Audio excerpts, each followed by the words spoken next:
Hello, it's Philip and Heather from Faraway Fun, and we are going to recap today our top 3 things that we found useful when travelling Southeast Asia. Heather, do you want to start this one? Yeah, sure. So when I thought about the things we brought with us Southeast Asia and what I used the most, there was one thing that definitely became my number one, and that was my power bank.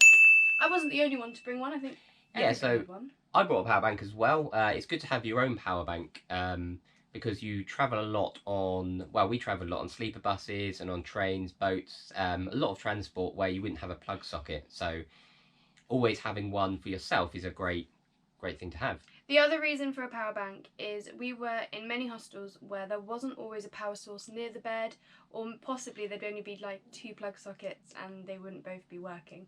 Whereas this meant my devices could be charged regardless. So it was really good. I also recommend this one. It's called the INEU.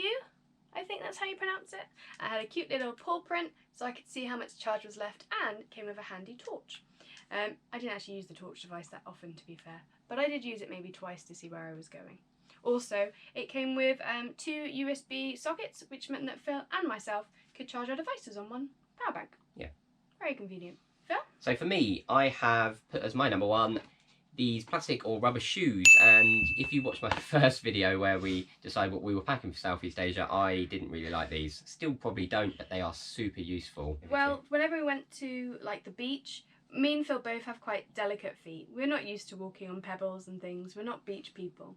So for us, they were really useful for that because we could just walk straight into the sea before climbing on any boats we had to get onto, because sadly, not all boats would pick you up from a port or a dock. You'd have to actually go into the sea and clamber on. Very useful for hostels as well when you're using communal showers. You're not sure if you want everything of everyone else on your feet, so obviously this will keep you above that. And also for trips out, there would be a lot of trips where if not a lot of walking was involved, you'd wear these as they're convenient to slip on and off, and just keep your feet nice and cool, because obviously it doesn't enclose your foot. So probably pick up a pair of wet shoe, easy slip on, easy slip off. Yeah. Number 2 now. So yeah, my number 2 is actually going to be my microfiber towel. Sadly, it's not with me to show because it's currently in the washing machine, but I have got the case it came in. You didn't have a microfiber towel? I only brought one towel with me, and it was a regular towel, and I didn't find it too much of a problem not having a microfiber towel. A lot of hostels and hotels will give you some, but it did mean my towel took longer to dry. This was incredible. Yes, it really does pack this small, so I wasn't worried about throwing it in a day bag or like my carry bag or anything just to take to the swimming pool, or when we went to the Holy Hot Springs, for example, I could just chuck this in no problem.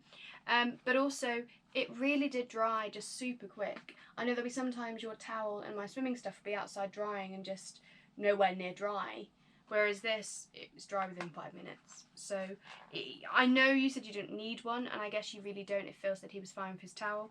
But for me, it's definitely my top 3, and I would bring this again, and I'd recommend bringing one with you. It's a nice convenience to have if you've got one. Doesn't take up much space in the bag. So number 2 for me is this little thing. It's a padlock. So really useful to bring at least one, but I would recommend having 2. I only bought one, and there was many times where I needed a second because, for example, at hostels you could use a locker, but they wouldn't come with a lock. So a lot of the time Heather would ask me to borrow my second one, which we'd end up sharing a locker. Yeah, so you can obviously share a locker, but it would still be nice to have your belongings locked and then obviously the storage place locked. So bringing 2 padlocks is better than 1. The other thing I'd mention about getting a lock is we found this really useful to have the bendy connector.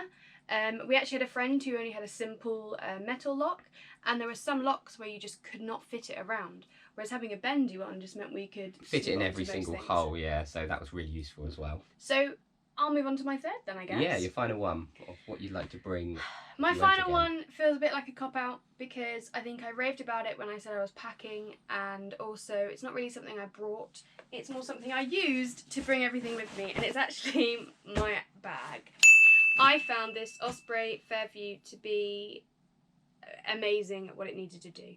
The side loading of it meant it was really simple to use. There was many times where we'd be in a hostel just for 1 day or 2 days, so I didn't have to go digging for things. I could just unzip and have a look at what I've actually packed. which for me was a bit of a problem because mine was a top loading bag. Well, it was also a bottom loading bag, but it meant that anything in the middle meant you had to get everything at the top or everything at the bottom just so you could get to the middle. Not very convenient. And the other thing to mention is at airports they like you to have all your straps kind of clicked away and tucked away so it doesn't get caught in any of the conveyor belts. Osprey had the solution for that. Everything zipped away nicely, so it became more of a kind of carry holdall type bag instead. And I'm actually surprised how many times I carried it like this rather than a backpack. It was just convenient. It was, for example, if I had to carry other things, it was easier for you to carry as this. If I needed help, and yeah, it's just a really good bag, and I really recommend it. Okay, so for me, number 3 is Imodium. So, what happened when we was out there? We got upset tummies. Yeah, and so did a lot of people that we were on the travel with, our friends, and so just people we've met. And it was all because the food and water out in Southeast Asia isn't drinkable water. The food is great, but sometimes the hygiene isn't always up to scratch of Western standards. So our tummies just aren't used to it, and they kind of react badly to some things, and there's a chance you might get a dodgy belly. So yeah, we all did basically, and this sorted us out. So we had usually more than a few tablets, but it's easy to actually obtain out there. Lots of pharmacies have it for a cheap and convenient price. So I think we were quite naive when we packed. We packed one box for both of us, thinking, "Oh, we've got some. Boom, here we go." one wasn't usually enough, so we did actually pick another pack up when we're out there, but I think very easy. They know that you're going to get a dodgy belly, so it's really easy to find. There's pharmacies everywhere, and it's really affordable, so don't panic if you only bring one So box. if any one medicine you would take when you went out there, Imodium would be my one. So now we're going to go on to our honourable mentions. Phil, what would you kind of... Honourable mention from me will be the travel adapter. So it is something that everyone should bring, and I don't say that lightly. Every single place we went would need some sort of travel adapter. So we brought a universal one, which meant we had European, American, English, and I believe Asian countries. And all of these different adaptions were in use at one point. So all plug sockets aren't the same, and all plug sockets required a different connector. I'm not sure why this is, but it was great having all of them, so a universal one is probably better than just picking up an Asian one. And I think the other great thing to mention about our adapters in particular is they did come with 2 USB sockets as well as a kind of area to put your plugs in. This meant that for Phil and I, we'd only have to really use one or the other, and we could both be charging our devices or our phones. And yeah, we were just going to pick up a either European or American plug socket to use while we were out there, but it's a good thing we actually packed universal because every hostel seemed to have a different They just plug had different socket. adaptions. Not sure why that is, but universal probably better than the generic Asian ones. I'm being cheeky. I'm having 2 honourable mentions instead of 1. But my first honourable mention is a kind of not really mine because I didn't pack it. It's actually one of Phil's things he's packed. But I just found it really useful. And that was the flotation attachment for the GoPro. Now, there were a few days where Phil was either out of action or not along for the activity. So I was trusted with the GoPro. Took the role of cameraman or camerawoman. Yeah, exactly. And I'm not very confident when it comes to holding or using other people's kit or tech.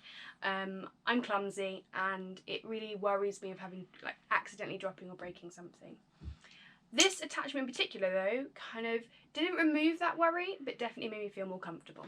So the great thing about the GoPro attachment of this is it's a flotation device. So every time you drop it in water, it sticks upside down with this yellow, bright yellow piece sticking upwards. So every time we're in the sea, river, or water body at all, so all our snorkeling videos, for example, would have this attachment on, which meant that you'd always be able to find it or see it if you was in any water location. So made Heather a lot more comfortable. Yeah, and it came with a wrist strap, so it's like playing the Wii all over again. But yeah. The honourable mention that I suppose is actually more mine because I did pack it, and that's my packing cubes. I only have one of 6 here to show, but these just made my life so much easier. It meant I got the most out of the size of my bag because it really did just compress everything. and compared to Phil, I had a pretty organised bag. So every time I had clean clothes, they would be folded nicely into my backpack. Every time I had dirty clothes, I would chuck them inside my backpack. But it meant that they were everywhere. So it wasn't very easy to find, and sometimes obviously got mixed up.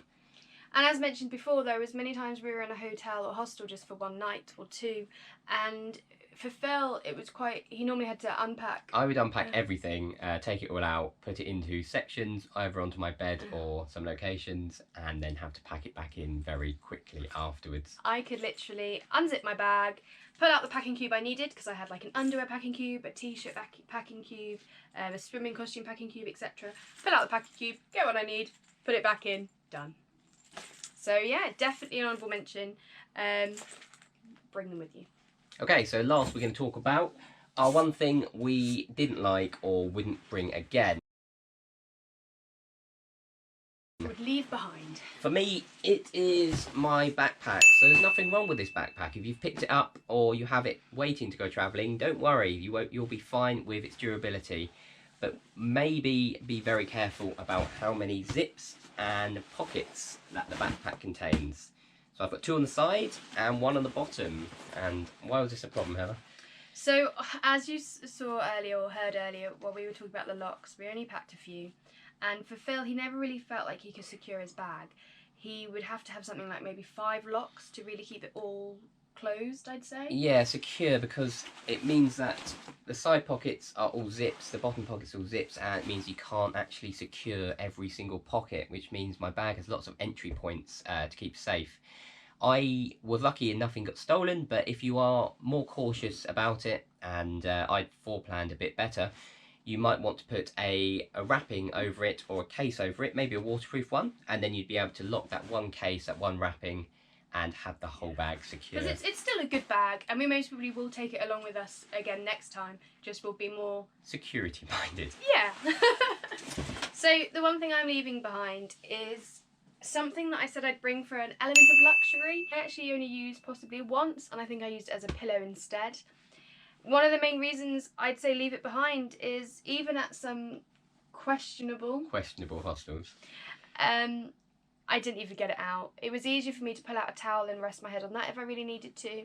Or even in like the 2-star, 1-star places we stayed, the bedding still looked really clean, and you could just complain. And most places would keep it very clean, even the low-rated hostels, so don't be too worried about that. It doesn't take up too much space, so I guess if you want to bring it, but I didn't actually have one, and I didn't feel I needed one throughout the whole trip, so make your own choice on that. Yeah, but for me, it's I'm going to leave this at home next time. So you've seen what we've packed, what we haven't packed, and what we wouldn't take again, and what we would take again. So if you feel like we've missed out anything, or you question some of our choices or decisions, then let us know in the comments. Also, why don't you tell us your top 3? If you've been travelling or backpacking, what were the 3 things that you definitely couldn't leave behind? And also, what are some things that you definitely would leave behind that you know we've brought with us?